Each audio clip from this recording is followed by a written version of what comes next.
Здравствуйте, дорогие мои друзья, уважаемые подписчики и гости канала. Сегодня я хочу вам рассказать, чем лечить сухой кашель. Конечно, сейчас в аптеке много продается микстур всевозможных и таблеток. Но вот этот мой рецепт, он без всякой химии, без всяких таких, знаете, добавок вредных, он натуральный. И состоит он из простых очень компонентов. И вот сейчас расскажу вам про его. Рецепт простой, но очень эффективный. За 2 дня вы можете избавиться от сухого кашля.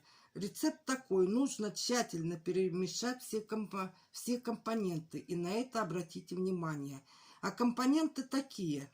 2 столовые ложки сливочного масла, 2 столовые ложки меда, 1 столовая ложка муки и 2 желтка. Все это перемешиваете тщательно и принимаете по 1 чайной ложке 3 раза в день. Вот такой рецепт я вам хотела сейчас рассказать. Лечитесь, не болейте, не простужайте, берегите себя. С вами был канал «Мы из Сибири» Лилия.